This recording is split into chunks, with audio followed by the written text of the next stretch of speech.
Hello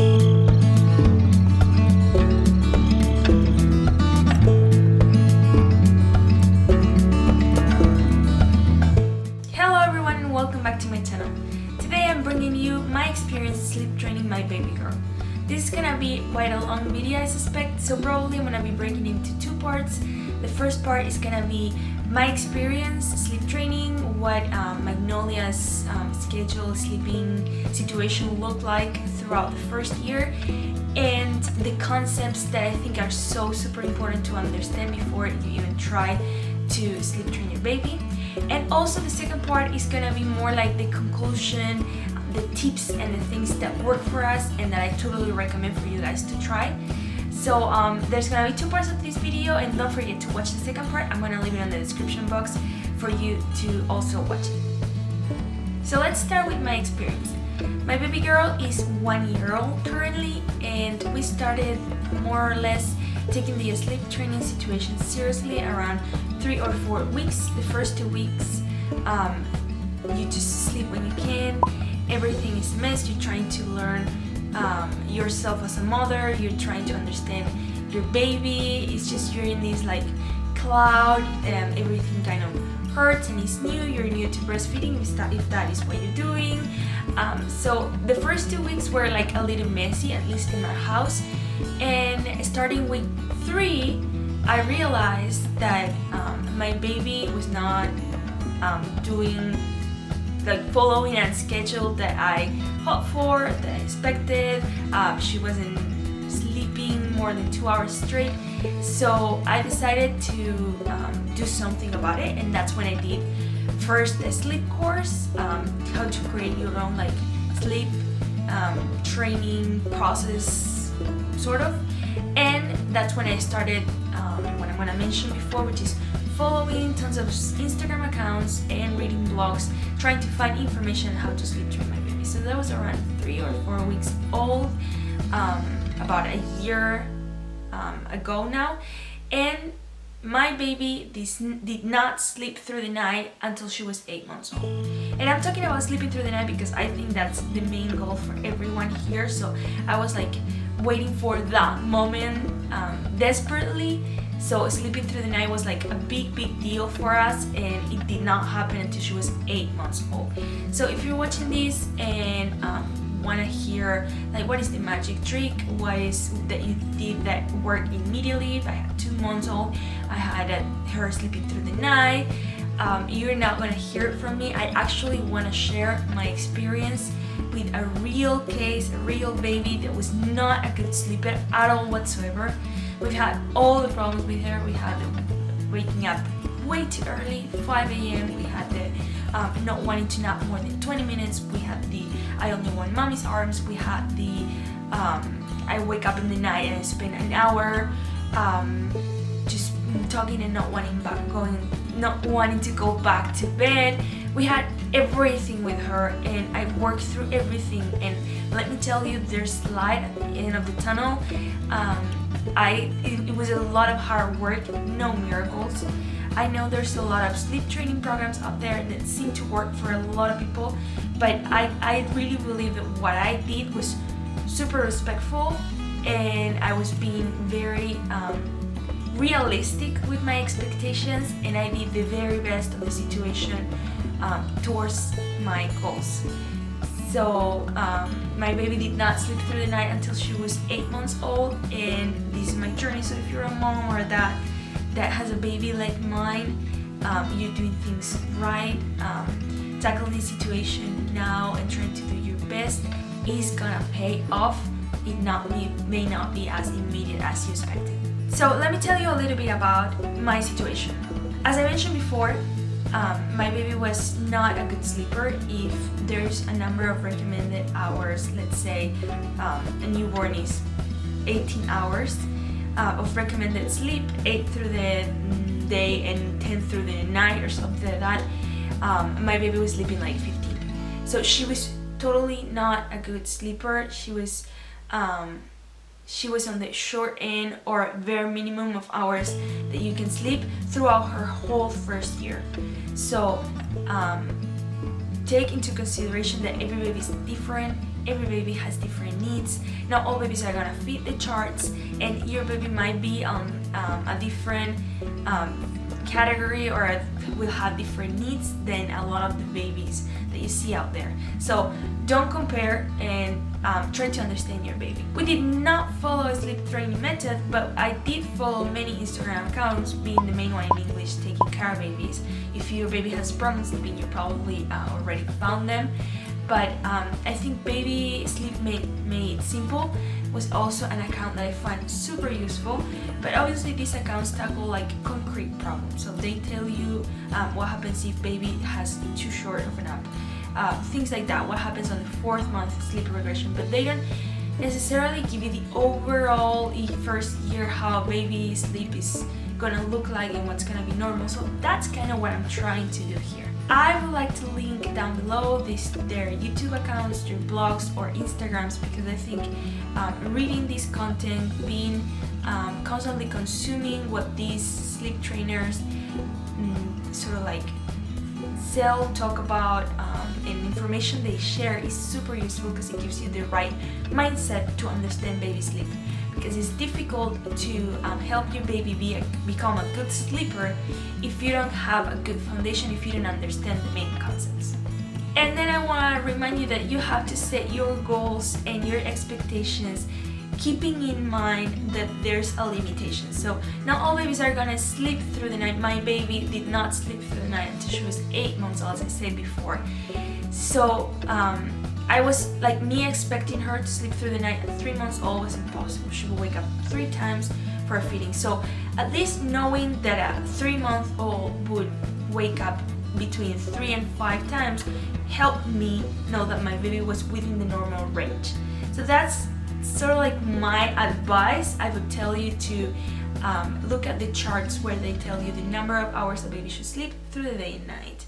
Look at the charts where they tell you how many feedings a baby should do at different stages, and look at the charts where they tell you the number of naps and the wake windows. We're gonna talk about that in a second. But if you have those charts handy for different stages and ages, you will get a better idea of what your baby needs, and that helps you set your goals. Our goals were sleeping in her own crib. So we wanted Magnolia to sleep in her crib from day 1. We worked on that, and that was very difficult. You know, when they tell you that crib babies just, you touch the crib and start crying, that is certain. My baby was exactly like that. She would just cry like that every time we just leave her in the crib. But I kept trying and trying. I remember going 10 minutes at a time, 20 minutes at a time, even at night. But I did not want my baby to sleep with me because I know I was not gonna have a good night's sleep. Also, we decided to sleep with our baby girl until she was 5-6 months old, because it's what the World Health Organization recommends for babies, to sleep in their parents' room until they're 6 months old. So that's what we aim for. So those were sort of our goals. We wanted her to sleep as much as possible.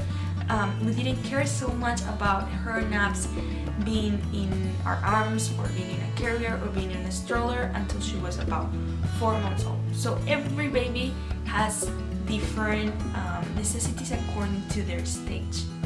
So I'm gonna try to leave you like sort of like a timeline. We spent the first month trying to teach Magnolia to sleep in her crib, and we succeeded, but all her naps were basically in our arms. By the time she was 3 to 4 months old, she was 100% comfortable on her crib, and we were trying to wean her naps from our arms to her crib. By 5 months old, all her naps and her nights were in the dark, and also we moved her to her own room, which was an improvement. And between 5 and 8 months old, we started weaning her from the night feedings, and finally by the time she was 8 months and a half, she was sleeping through the night. After that, we had some nights where she would wake up, or we had some nights that were weird for different circumstances. If we were not at home, she had jet lag or things like that made it difficult, but she would always go back to her regular schedule, going back to sleep through the night. Currently she's 12 months old, so that is sort of like the timeline of big events we follow throughout her first year. And now let me tell you a little bit about the main content of this video, which is going to be the important concepts that you have to understand if you want to help your baby become a good sleeper. As I mentioned before, know the number of hours that your baby should sleep through the day and the night. I'll try to leave a chart here from one of the accounts that I follow, or otherwise I'll link it down below so you can see an example of that. There's charts if you Google how many hours should my baby sleep at X number of months. It's gonna pop up and you're gonna be able to see what experts sort of like recommend, so you get more or less an idea of what a baby needs. It's useful to have that in hand, and also when something that usually was working for you, let's say 4 hours of nap time work for you and suddenly it's starting not to work, or you're having problems with nap times, go back because probably your baby's in a transition. So understanding the number of hours that a baby should sleep would be one important concept. Second important concept, this is probably like the big one about daytime sleeping, which is wake windows. This is the time in between a baby waking up from a nap and a baby going back to sleep. So the number of hours or minutes that a baby can be awake in between sleeping periods. That changes a lot throughout the first year, so there's the wake windows changes by like weeks, if not months, but probably like weeks. In 6 weeks a baby can change a wake window, or it's a constant changing thing, so you also have to pay attention to this concept, to the charts. And I'm sure there's lots of experts that explain this way better than I do, but and I'm gonna try also to leave those videos down below, because I think for example Taking Care of Baby does a great job explaining what a wake window is and how it works. But for moms that just want a general concept, it's just the time that a baby can spend being awake and stimulated. So understanding that is key to getting good naps and to getting a good night's sleep and to getting a good schedule. I'm gonna leave here what Magnolia schedule is looking like right now. Obviously, actually I'm gonna leave also to compare what it looked like when she was 2 months old, because it was a mess. So you're gonna be able to see how different the wake windows were at 2 months and at 12 months. Right now, her wake windows are somewhere in between 3 and 4 hours, sometimes 4.5, and that works great for us, that we shape our day through those wake windows. We don't follow like a set in stone schedule, like if you would do if you go to daycare. They follow a very like structured schedule. We do not. We just move for wake windows because she's at home, so that's what I do and works for us. Another important concept is the sleeping cues. So sometimes babies work great for a wake window, and you know that by 60 minutes you gotta put your baby down and baby's gonna go down. Sometimes those babies don't take 60 minutes, they take 50 or 70, and you're gonna notice that they're sleepy because they're showing sleeping cues. Again, I'm gonna leave everything I found about sleeping cues down below for you guys if you want to explore more this concept. But that means like baby rubbing eyes or having like getting pink ears.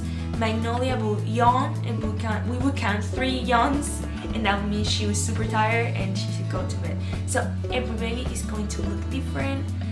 She also gets super cranky. She starts making this noise, and we're like, you're hungry, and she's not. You're whatever, and she's not. And we realize that basically she's tired. So those are like 2 big Magnolia sleepy cues. Your baby's gonna be different, but keeping an eye for those sleeping cues will help you understand their wake windows, how those wake windows are changing, and how when is the right time to put your baby down for a nap or for the night. The other big concept that I think is hammered every time you try to find a sleep training method, is the self-soothing concept. let me explain what self-soothing meant to us. To us, self-soothing meant that we would put the baby down when she was still awake. At the beginning, so we're talking about 6-week-old baby at the very beginning, we would put her down with her eyes starting to close, like when she was closing her eyes but not fully asleep. You know that moment when you're fully asleep but not there yet? We would put her down then. Almost asleep but not completely, like right on that sweet spot. Later, we have been trying to do it less and less. So instead of when baby's like that, the first time when baby just sort of like makes her eyes look small and tiny, then we did it when she would just close her eyes for a longer time first, like when she's doing that, then we'll do it then.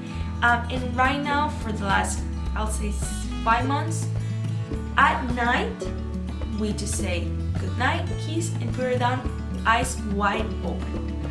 We don't do that for naps yet. We still work a little bit on keeping her like relaxed and her eyes sort of like starting to close when we put her down. But for the night, eyes 100% open. And that is sort of like the process of self-soothing. You're teaching your baby that you're putting them in the crib when they are about to fall asleep, so they will fall asleep on their crib and will remember the place where they fell asleep with their crib, and if they wake up again, they know how to put themselves back down to sleep. That is a huge important concept to tackle and understand.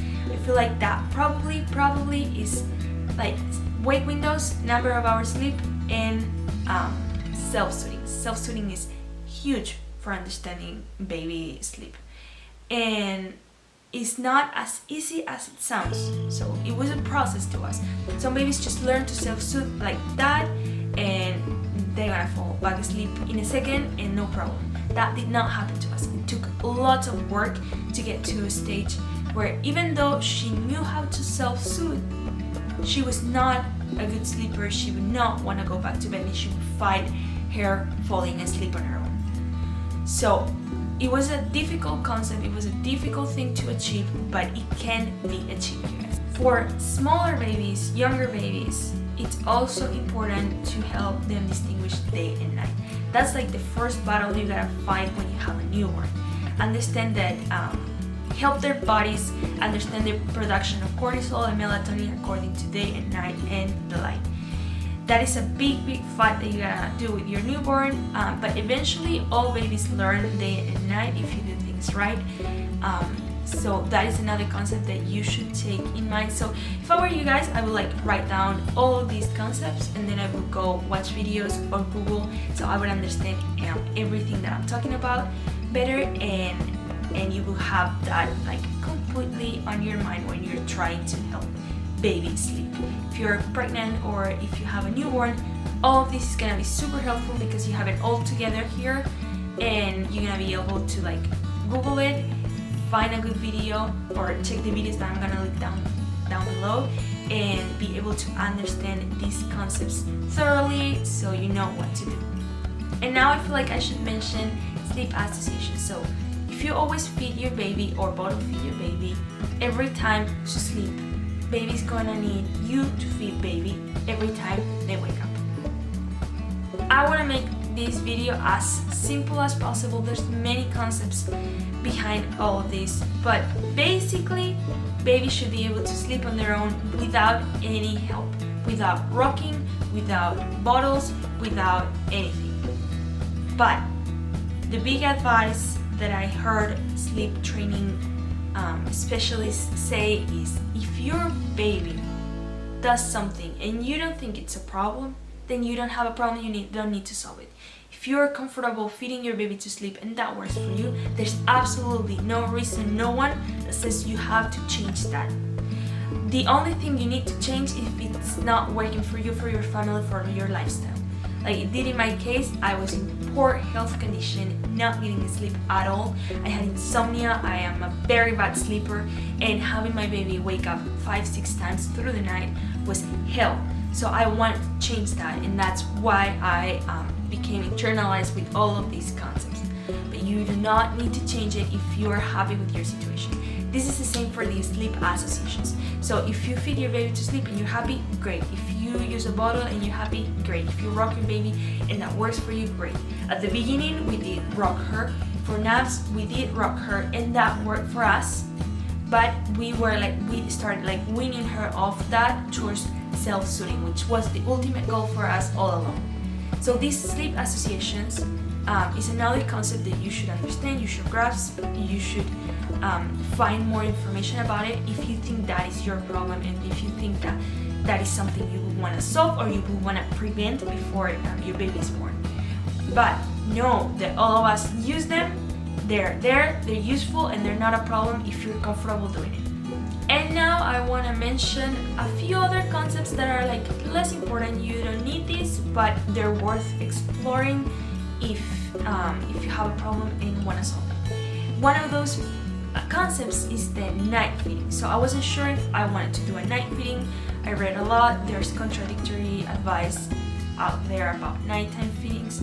I'm talking about dream feeds, sorry. So dream feed is when your baby is asleep and you still feed them anyways. That is a lot easier to do if you're bottle feeding. So while I was breastfeeding, it was impossible for me to do it. I would just wake up baby and that was no good. But with the bottle feeding, it was a lot easier, and we actually think that nighttime feeding, a dream feed, worked great for us to help Magnolia get that extra calories to sleep a little longer, stretch through the night. That's what a night dream feeding does. Like you feed baby, and instead of waking up to eat in 2 hours, they maybe make it 3. So that is like the big difference. So that is a concept you can explore too. That is a resource you have out there. And at first I felt like it did not work for us, but consistently after she was 5 months old or so, with a bottle, it worked, and I think it helped her getting that longer stretch at the beginning of the night. We would feed her right before we would go to bed, let's say 11 p.m. and instead of waking up at 12, she would wake up at like 1 or 2 a.m. A pacifier is something you will want to explore too. Pacifiers prevent SIDS, and also pacifiers are helpful for babies to self-soothe. It's basically they're not self-soothing because they're needing something to soothe back to sleep again, but it's something that doesn't require mom and dad. My baby started putting her pacifier on around 4 months old, so that was great for us, but some babies don't achieve putting a pacifier back on their own until they're 7 or 8 months old. So keep that in mind when you offer a pacifier, that sometimes baby will wake up and you will have to go back and put the pacifier on. It might be a problem for some people. For us, it was not. It was actually helpful. We would use the pacifier, and when she became older and capable of putting it on her own, we bought the glow-in-the-dark pacifiers. We used the MAM or mom pacifiers, and we got the glow-in-the-dark. And at first that worked great. We would put like 5 or 6 pacifiers. You would find one and stick it in her mouth. But that was the glow-in-the-dark. It wasn't just for baby. It was easy for mom and dad to like see where the pacifier was and put it back in, because otherwise like you would be like touching the whole crib trying to find where the pacifier was. And this is probably not a great medical advice, so if you're a doctor, sorry, I'm gonna recommend something that you probably shouldn't do. But we now clip a pacifier with this type of pacifier clip that doesn't have a choking hazard or problem, and we clip it on her sleep sack and she won't lose it through the night.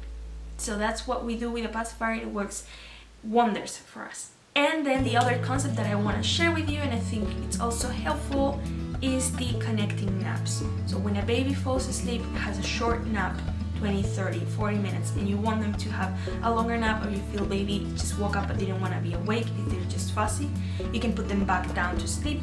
And the way we did it was rocking her in a dark room. Sometimes it would take 10, 15, 20 minutes rocking her for her to fall back asleep, but that saved us when we needed longer naps and she would just not get enough sleep. So you should try to search the concept connect naps There's many ways of doing it, and that is something else, some other resource that you have to help your baby with haircuts. Thank you so much for watching. Don't forget to subscribe, give this video a thumbs up, and share it. I will be uploading new videos every week. See you soon!